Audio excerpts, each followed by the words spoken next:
So viral hit episode 42 में आप सबका स्वागत है। भाई आप लोगों ने 2.9 के कर दिया जब मैं ये रिकॉर्ड कर रहा हूँ। आशा करता हूँ कल होते होते 3 के लाइक्स हो जाएंगे। भाई रेस्ट करने दोगे कि नहीं बोलो। ओके चलो आप लोगों के लिए फिर से टारगेट रखता हूँ 2.8 के लाइक्स का। कंप्लीट कर दो, नेक्स्ट वीडियो में ले आऊंगा। पिछले एपिसोड में हमने देखा हॉबिन ग्यूल के साथ बाहर घूमने के लिए जाता है और एंड में हम देखते हैं भूमि ग्यूल के साथ हॉबिन को देख लेती है। अब आगे एपिसोड के शुरू में हम देखते हैं भूमि हॉबिन की तरफ देखती रहती है। हॉबिन उसे देख के बहुत ज्यादा हैरान हो चुका है और कहने लगता है भूमि। भूमि उसकी तरफ देखता रहता है और तभी हॉबिन उठता है और कहता है, हे भूमि, तुमने कहा था तुम अपने मॉम के साथ क्वालिटी टाइम बिताओगी। तुम यहाँ पे क्या कर रही हो? क्या तुमने मुझे यहाँ पे अकेला देखा इसीलिए तुम यहाँ पे आई हो? वैसे क्या कर रही थी तुम? तुम्हें पता है मैं बस ग्यूल के साथ हैंग आउट कर रहा था। बस हम कुछ सामान खरीदने आए थे और अभी वो अच्छा फील नहीं कर रही है इसीलिए। पर तभी वो सामने देखता है और हैरान होता है। भूमि कहती है, मुझे पता नहीं था कि तुम आज ग्यूल के साथ हैंग आउट करने वाले हो।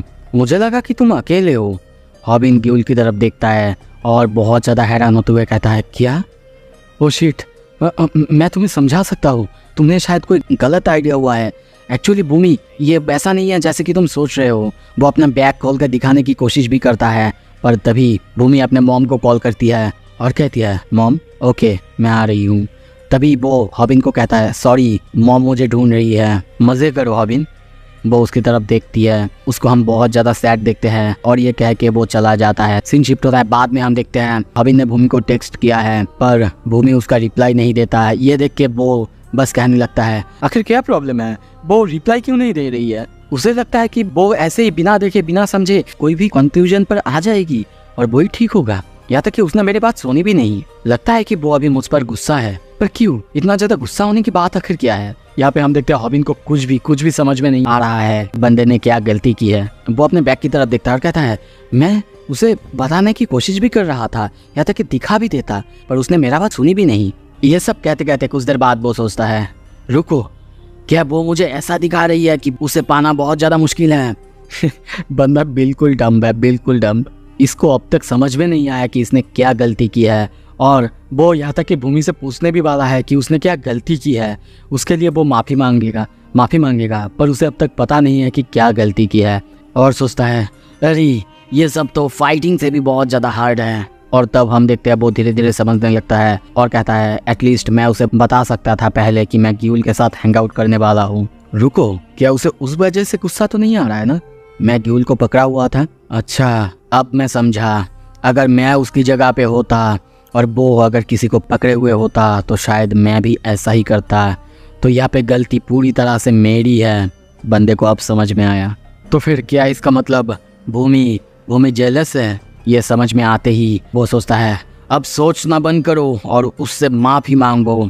और वो उसे SMS भेज देता है जिसमें लिखता है, क्या हम बात कर सकते हैं? पर भूमि कोई भी रिप्लाई नहीं देती है। सीन शिफ्ट होता है। हम भूमि के फ़ोन में देखते हैं वो हॉबिन के सारे SMS को देख रहा था पर भूमि कोई रिप्लाई नहीं देता। वो अपने फ़ोन को देखता रहता है। मन में सारे सवाल आने लगते हैं। क्या उसने मुझे ब्लॉक कर दिया? शायद उसने मुझे ब्लॉक नहीं किया होगा, शायद वो सो चुकी होगी।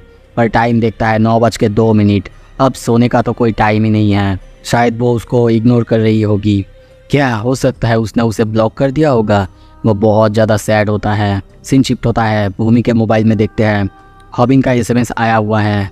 भूमि भी नहा रही है और कहती है, शायद मुझे उसे रिप्लाई दे देना चाहिए। क्या मैं उससे पूछ लूँ कि वो अच्छे से घर गया कि नहीं, जैसे कि कुछ भी नहीं हुआ है? क्या मैं ज़्यादा ही पीटी हो रही हूँ?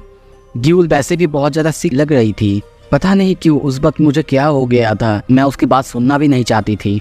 आई वंडर अभी भी वो ग्यूल के साथ है कि नहीं। और तभी भूमि भी सोचती है, वेट अ मिनट, अच्छा मान भी लूँ अगर वो सिक है, उसकी तबीयत खराब है, फिर भी किसी को ऐसे नहीं पकड़ते। हाँ हो सकता है मैंने उसे ऐसे पकड़ लिया है, फिर भी उसने मुझे बताया तो नहीं था ना। मैं हमेशा उसे बताती हूँ मैं किसके साथ मिल रही हूँ, किसके साथ क्या कर रही हूँ, पर वो मुझे नहीं बताता। ये मुझे बहुत गुस्सा दिला रही है। पर फिर भी ये सब सोचने के बाद भी वो सोचती है, फिर भी मुझे उससे टेक्स्ट करना पसंद है, बातें करना पसंद है, शायद मुझे उसे रिप्लाई दे देना चाहिए। पर तभी वो अपने फ़ोन की तरफ देखती है और सोचती है, क्या कोई मुझे कॉल कर रहा है? सीन शिफ्ट होता है। दूसरी तरफ हम हॉबिन को देखते हैं। उसकी हालत बहुत ज़्यादा ख़राब है। स्नैपर उसे देखते हुए कहता है, मुझे विश्वास नहीं हो रहा है वो ऐसे डम्बस की तरह बिहेव कर रहा है। तभी देखते हैं तेहुन हॉबिन की ये हालत देख के पूछता है कि क्या हुआ है। स्नैपर उसे सब कुछ बताता है, पर सब कुछ सुनने के बाद हम देखते हैं वो हॉबिन के पास जाता है, उसका मोबाइल लेते हुए कहता है तुम्हें इस लड़की को टेक्स्ट करने की बिल्कुल ज़रूरत नहीं है, तुम उससे काफ़ी बेहतर हो। पर यह सुन के स्नैपर कहता है हाँ हाँ बिल्कुल, यह तुम्हारे लिए बहुत अच्छा होगा क्योंकि तुम्हें तो बहुत सारे लड़कियों का मैसेज आता है, पर सब कोई तुम्हारी तरह इतना ज़्यादा लकी नहीं होता। वो लोग ऐसे बात कर ही रहे थे, तभी देखते हैं हॉबिन का फ़ोन रिंग होता है।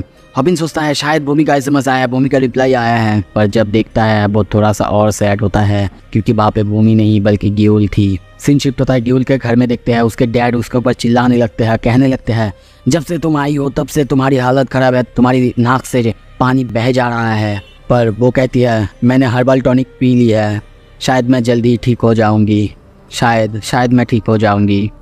और मन में सोचती है अब कोई चॉइस नहीं है, मुझे ठीक होना ही होगा। उसे अपने रूम में हम बंद और बहुत ज़्यादा सैड देखते हैं। सीन शिफ्ट होता है, हम देखते हैं भूमि को। वो कहती है अरे बहुत दिन हो चुके हैं ना, हम लोग नहीं मिले हैं। वहाँ पे हम और कोई नहीं मियोन सांग को देखते हैं। मियोन सांग उसे देखते ही कहता है अरे मैं यहाँ से जा रहा था तो सोचा मिल लूँ तुमसे। भूमि उसके ट्रेनिंग के बारे में पूछती है, वो बोलता भी है सब कुछ ठीक चल रहा है और उससे भी पूछता है, पर भूमि तभी कहने लगती है सब कुछ ठीक चल रहा है हॉबिन और मैं। पर तभी उसे याद आता है कि वो हॉबिन को रिप्लाई देना भूल गई है। उसे इतना ज़्यादा हैरान और इतना ज़्यादा शॉक देख के मियोन सांग पूछता है क्या हुआ है। मियोन सांग को वो सब कुछ बताती है, बहुत ही दुखी होकर बताती है। पर फिर देखते कुछ देर बाद उसे सब कुछ बताने के बाद वो वहाँ से उठती है और जाते हुए कहने लगती है वेल टू बी एग्जैक्ट मैं गुस्सा ज़रूर हूँ, पर मुझे अब उसको रिप्लाई देना ही होगा। चलो मैं घर की तरफ जाता हूँ, तुम भी अच्छे से जाना। हाँ मानता हूँ तुम बिक गए हो, पर फिर भी सेफली जाना। पर तभी देखते हैं मियोन सांग को हम बहुत ज़्यादा सैड, और वो तभी उसका हाथ पकड़ता है और कहता है मत जाओ भूमि, मत जाओ। भूमि ये देख के बहुत ज़्यादा हैरान होती है, उसकी तरफ देखने लगती है। मियोन सांग कहता है मत जाओ और उसे रिप्लाई मत करो। भूमि ये बात सुन के बहुत ज़्यादा हैरान होती है और उसकी तरफ देखने लगती है। वो अपना हाथ छुड़ा लेती है। मियोन सांग दूसरी तरफ देखता है और कहता है मैं बस ऐसे ही बोल रहा हूँ, तुम्हें शायद उसे रिप्लाई नहीं करना चाहिए। तुमने बताया कि वो किसी और लड़की के साथ घूम रहा था, भले ही उसकी तबीयत खराब हो, पर फिर भी उसे वैसा नहीं करना चाहिए था और किसी लड़की के साथ उसे घूमना नहीं चाहिए था। ऐसे सिचुएशन में तुम अपने आप को पीछे मत खींचो भूमि, तुम ऐसे बिल्कुल नहीं हो और तुम बहुत बहुत ज़्यादा ऑसम हो। आई विश कि तुम और ज़्यादा कॉन्फिडेंट होती। भूमि को देखते हैं वो थोड़ा सा स्माइल करने लगती है और मियोन सांग कहता है ओह अच्छा तुम ठीक हो, मुझे शायद। पर तभी भूमि अपने मोबाइल पे देखती है कि हॉबिन ने सॉरी कहते हुए एक बहुत लंबी सी टेक्स्ट उसे किया था जिसमें सब कुछ डिटेल में बताया था। ये देख के भूमि बहुत ज़्यादा हैरान होती है, बहुत खुश भी होती है, ब्लशिंग करने लगती है और सोचती है हाँ मानती हूँ मैं गुस्सा थी, पर इतनी भी नहीं हॉबिन। और ये SMS वो मियोन सांग को दिखाते हुए कहती है देखो देखो अब चिंता करने की कोई बात नहीं है मियोन सांग, अब मैं बिल्कुल गुस्सा नहीं हूँ, सब कुछ ठीक हो गया है और वैसे तुम मेरे मैसेज को मत पढ़ना। पर तभी देखता है मियोन सांग ऑलरेडी वहाँ से जा रहा है। ये देख के वो बहुत ज़्यादा हैरान होता है। सीन शिफ्ट होता है, हम बाद में देखते हैं मियोन सांग को और वो सोचता है वो जिसके बारे में हमेशा बात करती है वो हॉबिन होता है। सो सच में हॉबिन अभी भी उसकी क्रश है। सीन शिफ्ट होता है, हम भूमि को देखते हैं, वो अपने घर पे आती है, पर तभी आवाज़ आता है भूमि जोई कहाँ थी तुम। और वहाँ पे हम और कोई नहीं उसकी मॉम को देखते हैं। वो कहती है मॉम मॉम, और तभी सामने देखती है कि उसका पापा बैठे हुए हैं। वो डिटेल्स में कहती है कि वो अपने एक दोस्त को मिलने के लिए गई थी, पर बाद में उसके पापा के साथ बैठती है, पूछती भी है पापा क्या हुआ है। वो बताते हैं मुझे कुछ भी नहीं पता है, मैं बस माफ़ी मांगने के लिए तैयार हूँ। वो कहती है क्या मैंने कुछ गलती की है। वो कहते हैं मुझे कुछ भी नहीं पता है, बस सॉरी कहने के लिए तैयार रहूँ। तभी फिर से आवाज़ सुनते हैं भूमि चोई बताओ मुझे आजकल तुम्हारे ग्रेड्स इतने ज़्यादा ख़राब क्यों हो रहे हैं, अपने फ़ोन लाओ यहाँ पे। वो कहती है रुकिए मॉम। पर तभी उसकी मॉम और ज़्यादा गुस्सा होती है और कहती है अब तुम मेरे ऊपर बोल रही हो। ये सब देखते हुए उसका पापा सोचते हैं शायद मैं ट्रबल में नहीं हूँ। और उसके मॉम भूमि की फ़ोन देखती है और कहती है ये हॉबी नहीं हो, ये कौन है। भूमि कहने लगता है मॉम हॉबिन वो एक क्यूट और काइंड यूट्यूबर है मॉम। उसकी मॉम उसका फ़ोन रखती है और कहती है तो इसका मतलब सब कुछ इसी की वजह से है। और हम देखते हैं वो उसकी फ़ोन को तोड़ने के लिए आगे बढ़ती है, पर तभी देखते हैं वहाँ पे भूमि आती है और उन्हें रोक लेती है और कहती है मैं सच में मॉम उसे मैं पसंद करती हूँ।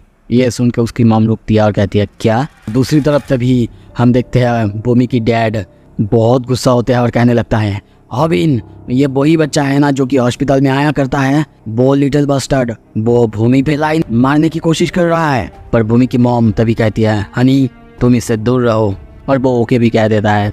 उसकी मॉम कहती है, क्या तुम लोग डेट कर रहे हो और क्या तुम उसे पसंद करते हो? भूमि कहती है, हॉबिन ऑफकोर्स मैं पसंद करती हूँ। वो कहती है, कितना ज़्यादा पसंद करती हो? भूमि कहती है, जितना हो सके मॉम, जितना हो सके। ये सुनने के बाद वो कहती है, तो फिर दोनों ही करो। भूमि को कुछ भी समझ में नहीं आता, पर उसकी मॉम समझाती है, अच्छे से पढ़ाई करो और अच्छे से डेटिंग करो, दोनों ही करो। और जितना मैं देख पा रही हूँ तुम दोनों में से किसी में भी अच्छा नहीं कर रही हो। जब तुम स्टूडेंट होते हो तब डेटिंग करना अच्छी बात है, पर पढ़ाई करना भी बहुत ज़्यादा इम्पोर्टेंट है। अगर सिर्फ तुम डेटिंग पे फोकस करोगे तो फिर तुम्हारी हालत मेरी तरह होगी।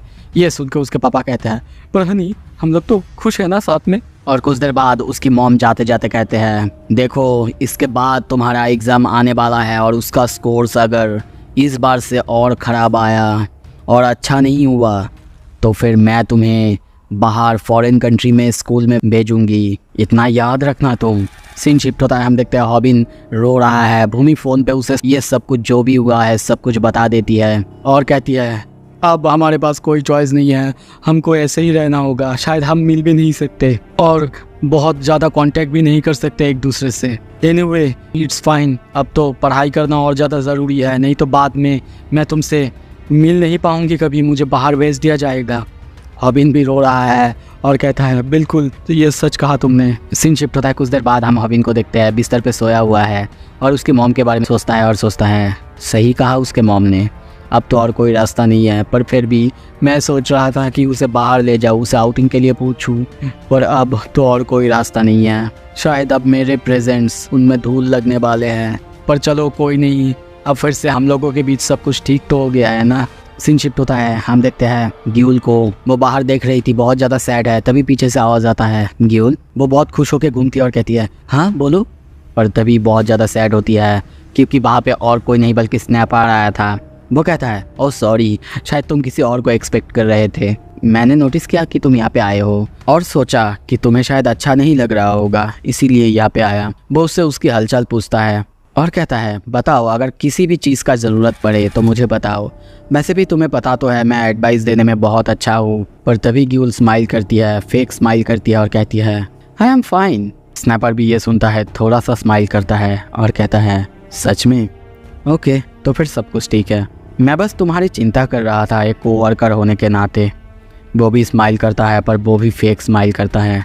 कुछ देर बाद उसे बाय कहते हुए बाहर से ग्यूल जाने लगती है, पर तभी स्नैपर कहता है, तुम्हें पता है कभी कभी मैं सोचता हूँ एक कैमरामैन ना हो के अगर मैं स्पॉटलाइट में होता तो शायद अब चीज़ें थोड़ा सा अलग होता। ग्यूल कहती है, क्या मतलब है तुम्हारा? पर स्नैपर कहता है, नहीं नहीं, बस मैं ऐसे ही बोल रहा था। हम उसकी भी आंखों में दर्द देखते हैं। सीन शिफ्ट होता है, तभी हम रूमी को देखते हैं। वो हॉबिन को कहता है कि उसके लिए एक नया पैकेज आया है और ये और किसी के पास से नहीं बल्कि 244 के पास से आया है। हॉबिन जाके उस पैकेज को खोलने लगता है, पर तभी वो दोनों उस पैकेज को देख के बहुत ज़्यादा हैरान होते हैं, इतना ज़्यादा कि हॉबिन कहता है, रूमी तुम्हारा फ़ोन वो मुझे देना थोड़ा सा। और तभी देखते हैं वो किसी को फ़ोन करता है, बाहर से आवाज़ आता है, हेलो, ओ हॉबिन ये तुम हो, क्या तुम्हें पैकेज मिला? हॉबिन कहता है, क्या तुम मेरे साथ कोई खेल खेल रहे हो? ये सब देने का आखिर क्या मतलब है तुम्हारा? वो कहता है, अरे अरे तुम्हारे वीडियोज़ अब बहुत ज़्यादा बोरिंग होते जा रहे हैं, अब तुम्हारे फाइट्स भी इतने ज़्यादा इंटरेस्टिंग नहीं हो रहे हैं, तो शायद तुम्हें अपने वीडियोस में फ़ाइट करने चाहिए। तुम्हें पता है तुम्हारे वीडियोस अब बहुत ज़्यादा पीसफुल हो रहे हैं। और मन में सोचता है, आई होप कि उसको मेरा प्रेजेंट पसंद आया। और कहता है, मैं मदद करता हूँ ना हॉबिन तुम्हारे वीडियोस चेंज करने में। सो आखिर 244 का प्लान क्या है और उसे हम खून से लथपथ क्यों देखते हैं? सो अगर आपको जानना है और देखना है प्लीज़ सब्सक्राइब कर लो। Thank you so much video देखने के लिए। वीडियो पसंद आया तो लाइक करो।